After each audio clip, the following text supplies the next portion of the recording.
Welcome to AEW Unrestricted, the official podcast of All Elite Wrestling. We're the best wrestling. Officially official. Every Thursday and Monday in your ear holes and your eye holes. All of the places that you want to listen or watch this podcast. It's me, Aubrey Edwards, with my co-host, Will Washington, where we do lots of fun stuff like talk to amazing members of our roster, amazing people backstage at AEW, and just kind of give you a behind-the-scenes look of all of the fun things that we have going on. And speaking of fun things, we have a lot of fun trading cards that are given to us by our sponsor, because this podcast is presented by Upper Deck. The AEW SP Signature Edition is here, featuring Mercedes Moné, Orange Cassidy, Kenny Omega, and more. It's packed with rare hits, stunning parallels, and collector heat. This set delivers the energy of the ring straight to your hands. It's available now at all of your local hobby shops.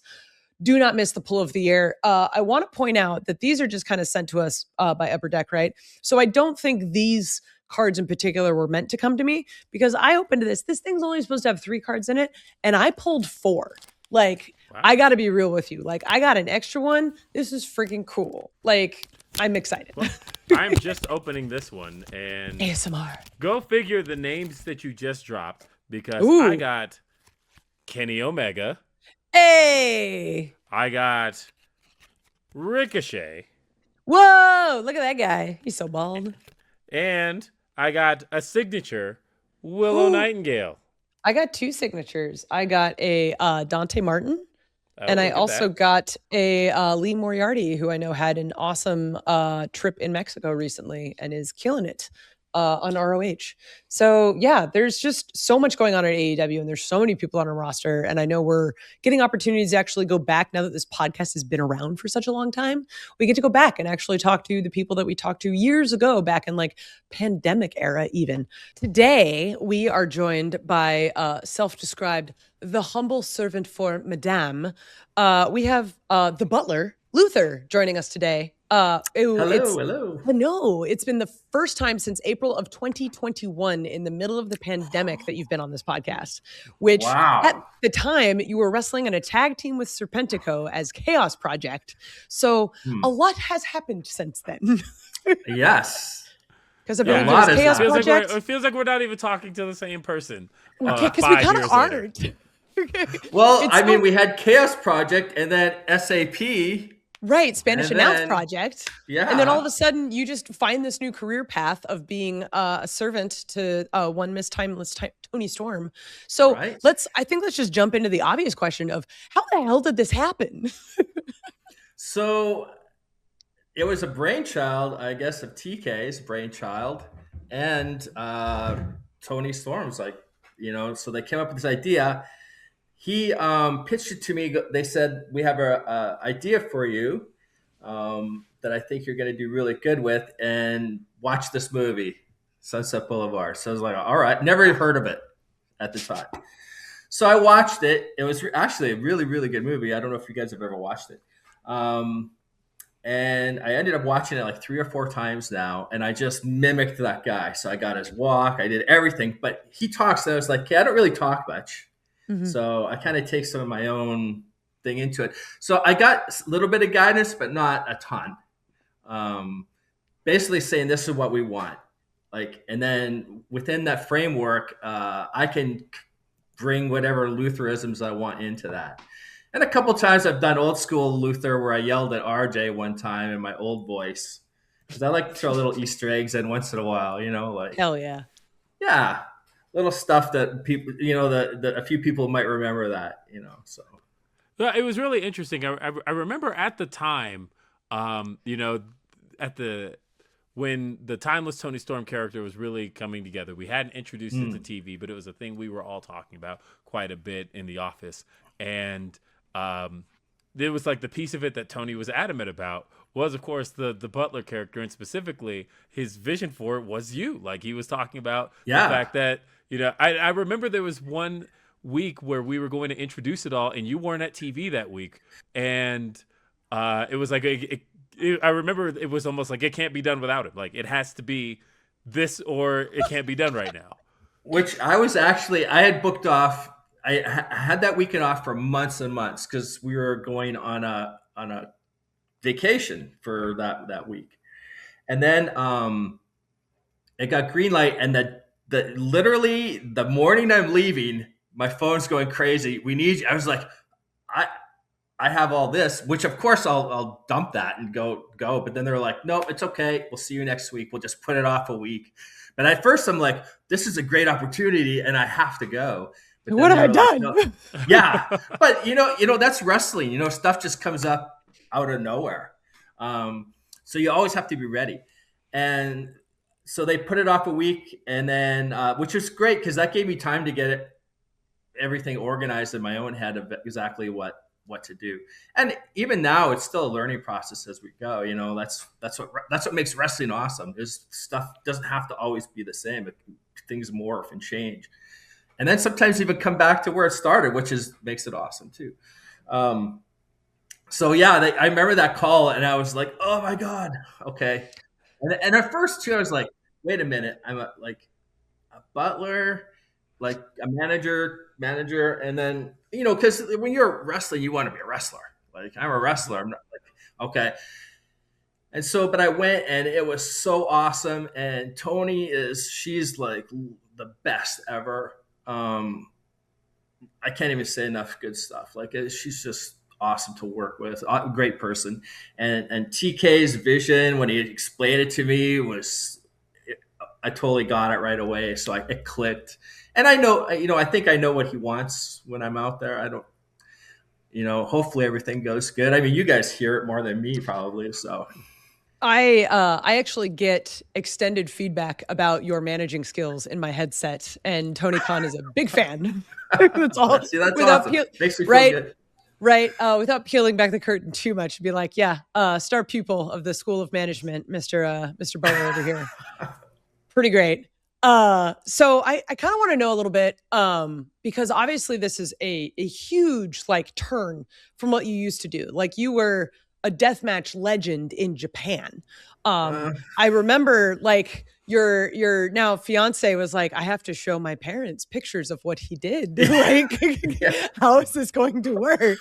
Yeah. And now you're the strong silent type, and you're helping Madame on television and, being supportive and carrying her in and out and all of these sort of things. So what's it like doing the complete 180 from one to the other? Well, luckily I had a long time in between, so it wasn't too bad. And, the buffer too, when I first came to AEW, I didn't have to do any of that either. So it was just learning to do other crazy stuff in the ring. But, I did that stuff in Japan, but I wrestled a lot on the West Coast. And I wrestled everywhere really. And I didn't do a lot of crazy stuff. Once in a while, we'd have a couple crazy matches in Portland or in Vancouver, but not too bad. It wasn't too bad. In the 90s, more than now. Because the 90s was like the hardcore deathmatch era, really. There's a lot of deathmatch stuff still going on to this day. And it gets crazier and crazier, just like anything. It morphs into other things. And it's funny, I was looking back, and I was talking to someone, and we were looking at some old things. Like when we started that in the 90s, late 80s, 90s, Hey, Kitty. Kitty wants to be the podcast guest. My cat literally just decided I just want to walk across the keyboard. That's awesome. What's your cat's name? What's your cat's name? This cat is Lily. She has a couple of names. She's Lily, but she's also Lilith, but she's also Peekaboo because of how she came out. And so that's like my son's name for her. And when we first got her, he was like, oh, Peekaboo. So that's his nickname for her. And okay. Yeah. But then Peekaboo is actually spelled like Pikachu, except the CH is a B. So anybody who wants to spell my cat's name, it's Pikabu. So either way. This is a great detour. Yes, great detour. No, I'll get back to what we were talking about. I get distracted by animals or shiny things all the time. So that makes sense. You're a wrestler. Yes. That's how it works. And you may hear it, Mabel. She likes to bark at the delivery guy, so you might hear her in the background at any moment. Before we came on, she was going crazy at nothing outside. So defends the area. We are an animal-loving podcast here on Unrestricted. We are. So. Yeah, we are. I'm all about it too. So looking back in the late 80s, early 90s, the stuff that was deathmatch hardcore is very light by comparison. like today's standards. I mean, we did barbed wire around the ring and stuff like that, and the glass stuff and everything. But it's like now it's scissors and things like that. Like we never did stuff like that back then. No. So that's really morphed a lot into something different. It's very much death matches now. Yeah. So I like. I don't know. I like just, obviously I started wrestling at Stampede Wrestling where it was just wrestling. Like that's old school wrestling, right? That's what I did. That's how I learned to work back in the day. So it wasn't that big of a change to switch. The hardest change was actually doing the Butler thing. Like it's weird doing something like this that you've never done. It's like reffing. Like I reffed a match. I reffed a match in Portland a few months ago. Really? It's way hard. Yeah, brother. Yeah. But, because they even asked me, like, Drexel asked me, and I was like, I wrestled for a long time. I've been in the ring. Yeah, I could do. I was like, oh my God, it's completely a different animal. Yeah. So. When you're used to watching wrestling from the front, all of a sudden when you only have people's butts to look at, it completely changes everything. Yeah. And you're like, where do I stand and not get run over? Like little things like that. That's where I was. That's what I was. I was like, mad respect now, like doing that stuff. It's like anything in our company, from the people that set the ring up to any kind of job. You don't understand how hard everything is unless you really do a day in their shoes. Like everything we do, every aspect of putting on a wrestling show or being part of the show, your job is very hard because it's really specialized for what you have to do. It's the same as when, it's the same as like watching the game yesterday when you can nitpick all the players, the armchair quarterback. Right. It's very easy to do that when you're sitting at home. So easy. Yeah. I mean, if you just look at my social media, it's very easy for people. So. Well, mine too. That's why I had to quit some of it. It was like, I need to take a break. I was like, all right, we're going to just block all these guys. We're going to stop using this platform. Yeah. Well, I guess let's take it around though, because had you imagined when you were first pitched the Butler character that it would become as beloved as it did? Because, I think often about the ending to the 2024 Owen Hart tournament and the big turn with Mariah, all of that. And, of course, when she did everything, tremendous heat. But the heat for when you got knocked off the stage, all of a sudden, okay. For real, because she shoved me, which doesn't happen often, and that normally blows people up. You, however, sir, caused like an eruption of heat. People are like, how dare you take our Butler and shove him off the stage and put him through a table? Like, oh my God. It was a lot of fun. She's very snug too, which was great. So that was fun. And I mean, obviously, too, a lot of that was great being in Canada, in Calgary and stuff. So just made it even better, Yeah. It's like, had you imagined that there was going to be that much love for Luther? No, not at all. Like, I didn't really know, but it's been awesome. I don't even know how else to put it, but to say that it's been, I've been really blessed. So, and I think it worked well. Like people have asked me before, like my role, I was like, I'm a supporting actor. That's why I always say that. I'm a supporting actor. My job is to be noticed, but not take over. Correct. If that makes sense, So, and I try to do that, and I think I pull it off pretty good. I think you pull it off quite well, actually. Oh, thank you.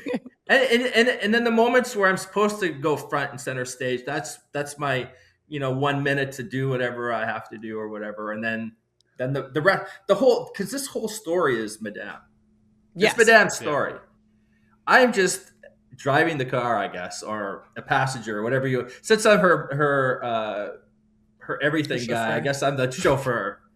Right. So. Oh, I love it. So much more to talk about with the Butler here on AEW Unrestricted, including lots of other fun stuff we got coming up. So stay tuned. We're going to take a quick commercial break, and we will be back here. Yeah. AEW Unrestricted, Aubrey, Will, and the Butler. Mr. Luther, we're here talking about Madame. We're talking about character transformations. We're talking about lots of fun stuff. But I think the question on everyone's mind, because after All in Texas, it was announced that you were out with a reattachment surgery. Yes. So, how are you feeling? I feel pretty good. Whatever was reattached. I feel pretty good. I can walk again, so that's a win right there. Yes. I ripped my hip flexor off. Yes. My whole front of my leg. Basically, hearing it was awful, dude. Like hearing you talk about it, I was just like, no, I wouldn't wish that on anybody. Basically, the doctor, when I went to see, so I woke up, I hurt, like it hurt that night, but I still went out. Adrenaline's kicking, so it hurt, but I still made it through. And then I thought, playing hockey my whole life, I pulled my groin. If anyone plays any kind of running sports, you'll have a groin injury at some point. And I just thought that maybe happened. I wasn't really 100% sure. And I woke up the next morning. I woke up at like 5 a.m. the next morning, and my leg was paralyzed. I couldn't move my leg at all. You don't really think that muscle that leads off your hip controls your whole leg, and that was ripped off. I had no idea. So basically, the doctor summed it up by saying I had basically had like a bomb go off on my leg, just tore everything in there.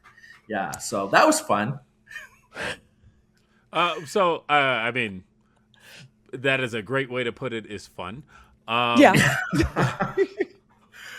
Well, you know what? If you're gonna get hurt, make it a giant stadium packed, so it looks cool, right? Right. Then at least you have an excuse. Like, okay, well, I went out on top because it was, the biggest show we've ever done in the United States. No big deal. Whatever. Brush the shoulders off.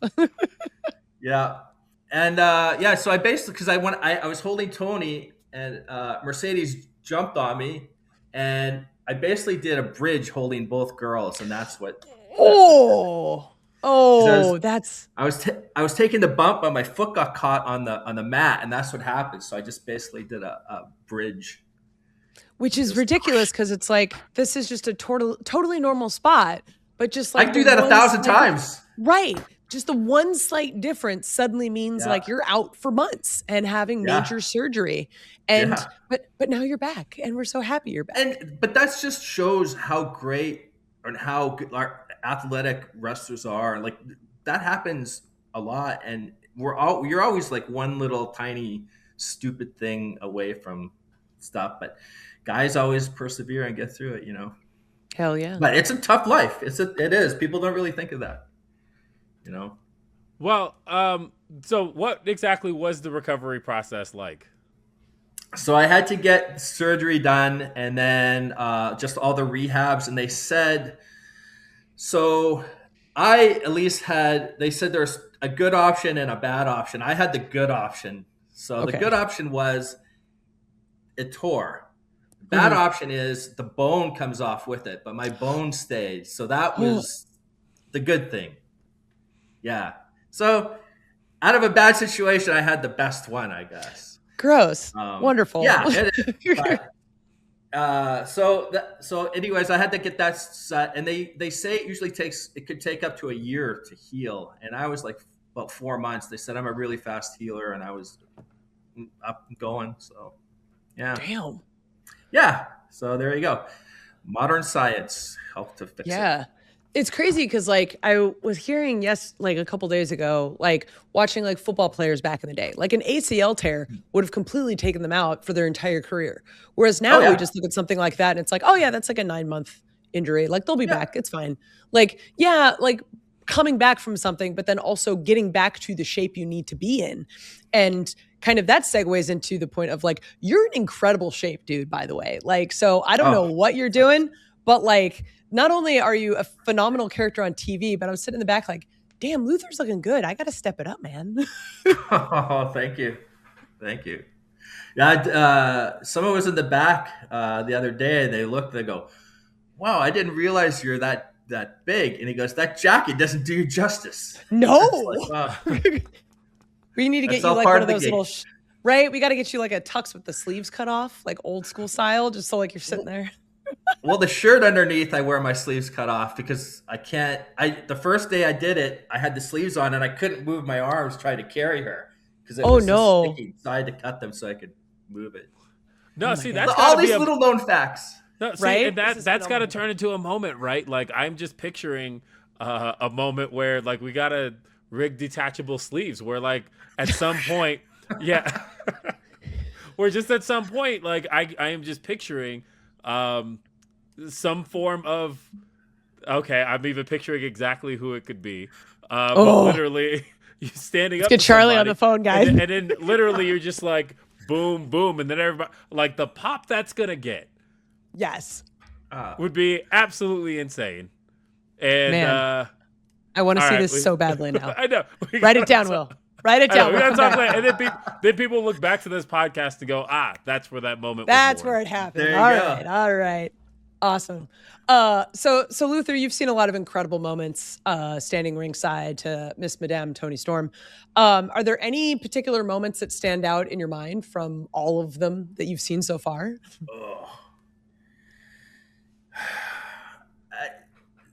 There's so many. Like her everything is so good. Every time she's in the ring, she's such a professional, and she's into. I see a lot of people sometimes do really good with their gimmicks, but then there's the times. Sometimes with someone when they wrestle, they'll be kind of out of it, and they're just doing their, and then they're back in. She's like lives it. That's her. 100% of the time. 100%. That's what makes it so special. And I try to do that when I'm there too. Live again. One thing when I was wrestling in FMW, the Sheik, the original Sheik, used to be on tour, and he took me aside and he goes to me. He was always in gimmick, but he came out of gimmick with me for like 5 minutes to have a talk, and he's like, "You gotta live your gimmick 24/7." And I was like, "Oh, okay." Except for when we stop at the truck stops, I can't wear my straitjacket out because that'll be kind of weird.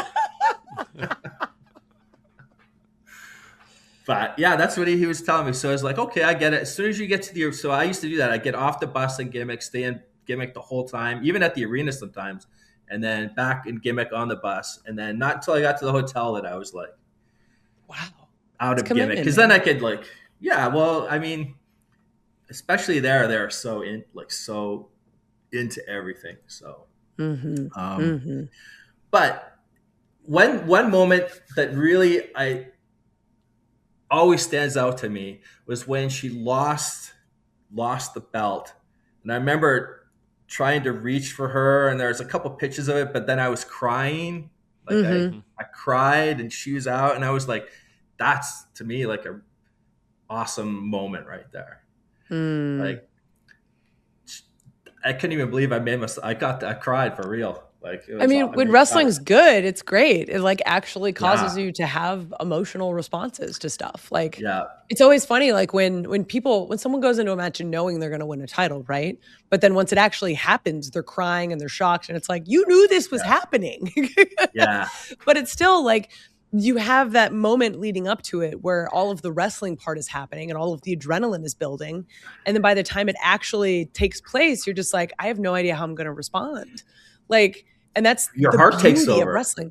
Right, exactly. And I think that's one of the things that I love about seeing sort of your character next to Toni is I see a lot of this like protectiveness. Like one of my favorite shots recently was when like Orange Cassidy was hanging out with both Mina and Toni, and you just have this look on your face like, I'm going to kill this guy. Like he's getting a little too comfortable. I don't like it. And I'm just like, I can relate to this because my mother made that face when I introduced her to my husband. Like, okay. Oh, that's awesome. Yeah, my character is, obviously Toni's my everything. Like, that's the whole thing. I don't like anybody touch it. Even with the other girls, I'm like, no. But Mina's okay. She gets a pass. But I didn't like when I don't like Orange Cassidy type. Like, I don't know if people picked up, but because I think it cut away. But just before it cut away, he had his arm around her, and I took my one finger, wrapped it underneath his fingers, and bent them away from her, like a high school dance. Yeah, like let's see some daylight. Let's Come see on, some leave daylight. room for the Lord and Savior, guys. Exactly. So I was like, to me, I was, it's just little things. I don't know who picks. A few people picked that up, and I was like, okay, well, that's the win for them. So, right? Or even then, if it just pops the boys, it's even better because it's just like, oh, they knew about it, and that's one of my favorite things to do is pop the boys. So. That's why I do half the things I do. It's so fun. Just like we do this every week. How can we make it fun? This is great. Yeah. Speaking of fun and great, this conversation is fun and great. We've got a little bit more time with Luther coming up after the break. We're going to talk more about coaching and backstage stuff here at AEW Unrestricted. AEW Unrestricted. It's Will Washington. It's Aubrey Edwards. And of course, we are here with the man of the hour, or I guess half an hour, depending on how long this podcast goes. Probably about 45 minutes. But nonetheless, it's Luther. And we've been talking a lot about your role as the Butler. But one of the things I wanted to talk a little bit more about and kind of shed some light on is your backstage role, coaching and producing in AEW. When did that first start for you? That started back in Jacksonville, like basically almost when I first got on. I did a lot of like the darks and stuff like that because we used to tape for long sessions. Forever. Yeah. And sometimes I remember one time too, this is a little segue, but me and John had a match and we just finished it. And we walked through the curtain and I grabbed my phone and it said 2:58 a.m. Yep. Yeah. So They were long. So we had to have coaches for all that. So I ended up getting and doing like darks and things like that. And then we went to Orlando to film, doing all that. And then a lot of some of the Dynamites too. Started doing lots of coaching. And I really, really liked when I was doing darks, one thing I really liked was working with the younger people that were coming up. Helping them with their matches because I always just talk like gotta get good flow because a lot of them have good moves. It's just getting them in the proper order, making it work for you instead of against you. So that's one thing I always try to do with the younger people, just teach them that kind of stuff. So and that was always rewarding getting to, especially after we're like, oh my God, that was so easy, that was so good. I was like, oh good, so almost like I've done it. Yeah. It's almost like, I had a part in that, but like letting them enjoy it. Right. It's, so I'm kind of curious because like we just had Madison Rain on the podcast and she was talking about, being on screen as well as also being a coach backstage. And it's kind of, it's very different because you're in a manager role and you've also got sort of this coaching position. Like, do you feel that the two play into each other at all or that they're very separate worlds from your perspective? They're separate to me. They're both complete. Like to me, they're both different. And like, obviously I don't coach the matches I'm involved in. So I have at times given a suggestion or if I think something, but most of the time, like they're pretty on it. So you don't even really have to do that. Like Toni's got all her stuff down pat. So, from that aspect, it goes pretty good. The only thing that sometimes you have to juggle a lot is if we have to do like pre-tapes and things like that, because that could take a long time during the day. So then all of a sudden it's like, I have a list of things to do. And now my time I got a long way to go and a short time to get there. So as you see, sometimes an hour or half an hour before the show, I'm running around like a madman trying to get stuff together. Because I sent stuff out to the referees too. Before the matches, which we appreciate. So. Yeah, it's nice to know a little bit about the whole show because then we can make sure that every match feels a little bit different. And Luther has a big role in that. To peel back the curtain. So I do that before the shows. I make sure everybody we're all on the same page. Yes, I'll just leave it at that. So. Well, then that kind of begs the question because we've effectively talked about three roles here over time. We've talked about your in-ring career. We've talked about you as a manager, and we've talked about you in a coaching role. Now, it has been a while since we've seen you in a ring. Do you still see much more of that part of your career going forward, or do you feel more focused on managing and coaching at this point? So when I first started doing the managing, I still wanted to wrestle because that's in your blood. You know what I mean? It's like the mob or whatever. You can never get out. You're always in. So I was like, I really want to do it, but now I've been doing it, and that's just become my thing now. Like that's me. Like, so I don't really see myself wrestling. I do want to have a match somewhere at one point, maybe a last match. I don't know where or what. Or a couple last matches, maybe at some of the places I come up wrestling in, sort of just one last time in each place sort of thing. Sure. Yeah. But that kind of stuff, it could be just dreaming or wishful thinking but right now I don't even, or if Toni needs someone to back her up, I'm always going to be there, Ready to throw hands. Ready to throw yeah, hands. I'll throw some hands if she needs to, or if some dude gets a little too frisky or touchy and I don't like it. Orange Cassidy. Then we rip off the sleeves. Yeah, right? There. Then the sleeves come off. But right. I think a lot of people the crinkled nose and fingers, mostly all I have to do now. People are like, oh, okay. People get it. They understand. It sends a message. You don't even have to say anything. You just make that face and wag that finger. We're good to go. Well, that's the one I get when I'm in trouble at home. So I kind of just stole that. I think everybody knows that one very well, which is why it connects so well with the audience, because it's like, oh, we've all seen that. We're all very familiar with that finger wag. I want to talk a little bit about your podcast and the YouTube channel, the Luther's World of Cryptids, Ghosts, and the Unexplained. Yes. And I know that this is something that you've been doing for a while. I know that I've seen you go around and ask people and talk about it. And this is something that, like, I don't exist in this world at all. I'm just like, cool, great, good for you. But like, what draws you to something like ghosts, ghost stories, all of that sort of realm of stuff? Well, that stuff's been around forever. There's no shortage of ghost stories. And if you talk to people, like, you might not walk around and talk about it, but when I go talk to people, I'll find out people have had weird stuff happen. But some people will talk about it, a lot of people don't, because they're like, who would I tell? Or no one was going to believe me. I believe, because to me, whether you saw a ghost or not saw a ghost, you might not believe in ghosts, whatever. But to you, it was real. So to you, so me talking to you, if you saw that, to you, it was real. So I'm going to take that as being real. And it's a good story. And, scary stuff. Scary movies make a fortune. So that's scary true. Is what, human beings love to be scared, because it's an emotion that everybody likes. Everyone likes to laugh and everyone likes to be scared. Some people like to be sad. I don't, but some people do. The moment calls for it. Yeah. They watch sad movies, I guess. Right. Right.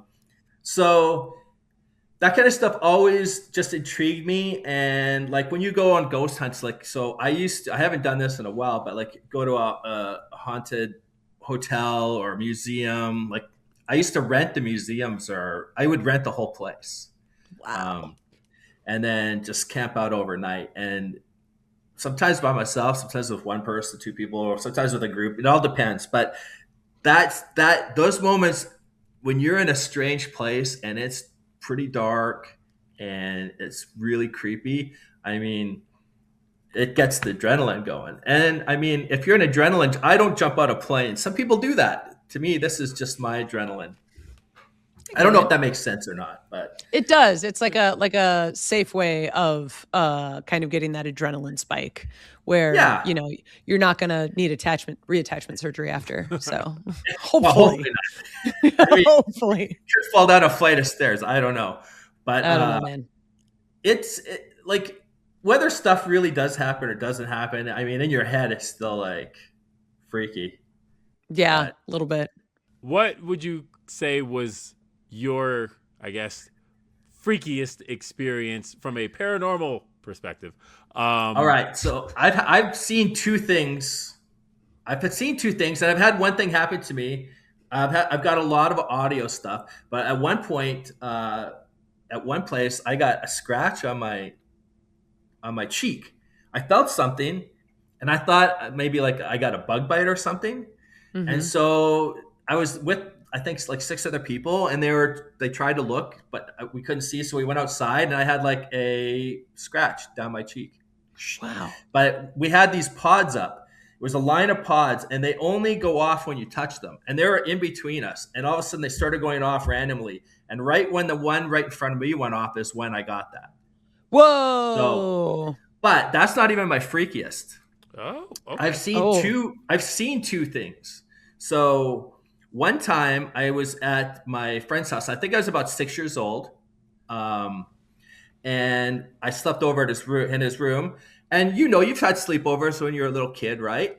When you wake up before your friend, you just usually hang out until they wake up. Or at least I never wake them up. I just hang out. So I remember waking up, and I was in his brother's. They had like 2 beds in their room, and his brother was somewhere else. So I was there, and I'd look over, and he's asleep. So I started reading a comic, and I can tell you exactly it was the Incredible Hulk. This whole thing I remember like it happened yesterday. So I'm reading this comic, and I look over once in a while, like hoping he gets up because like want to go do stuff. You're like a kid, you won't just want to play.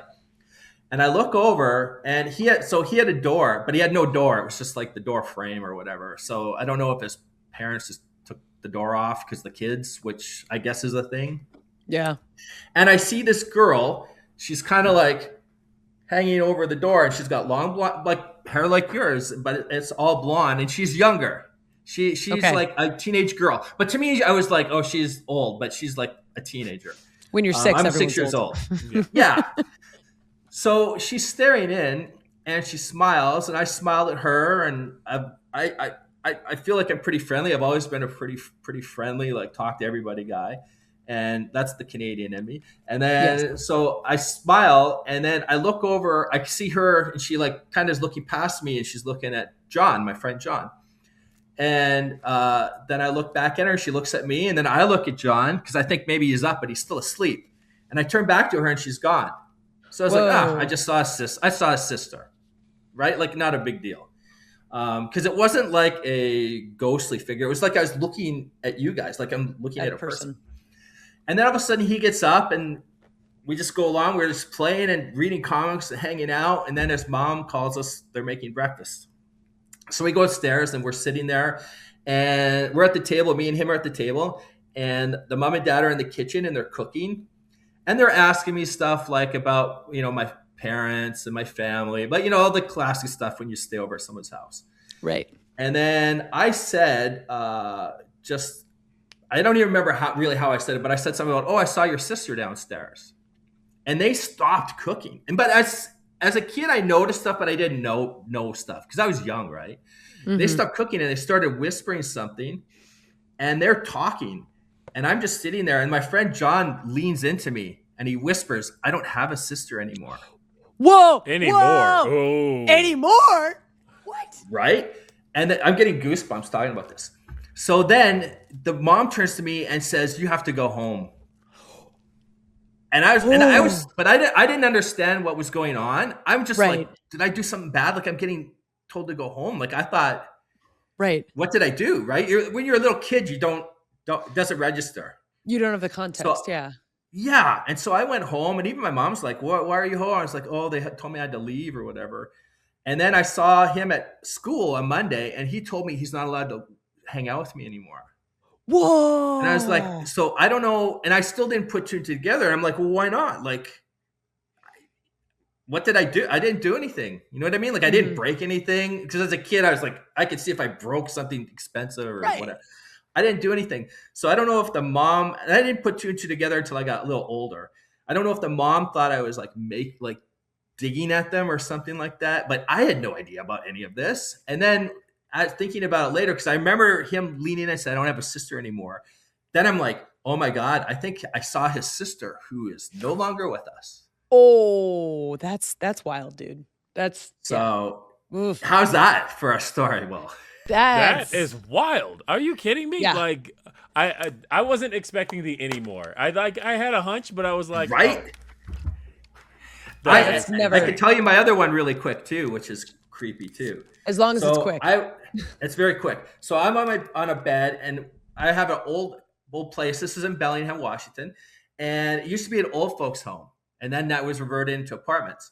So my door always creaked every time you open it because it's like this old place. But you had to go down this hallway past my room to get in the bathroom. So I'm on the computer, and my girlfriend at the time was reading something beside me, or she was on the computer and I was reading. And I saw, this was like more of a misty, like but I saw like a guy. To me, I was a guy, like go into the bathroom, and it was really quick, but I saw it, and I was like, dropped my book, and I was looking, and she's like, "What's going on?" And I didn't want to freak her out, so I was like, nothing. And so, but I wanted to get up and look, but then I know she would get weirded out, and I was like, I didn't hear the door, so no one's in the house because I would hear the door. So I go to pretend to read, and I'm kind of looking. She goes, "What's going on?" I was like, nothing. Just go back to your thing. And then finally I started to look, and she goes, "What are you doing?" I go, "I don't know. You're not going to believe it." And she goes, "It's about that guy that walked in the bathroom." And I was like, so she saw it too. And then I got up, I ran in the bathroom, and there's nothing there. Oh my God. That's wild. So I was like, when two people see it, that means it happened. Oh man. Okay.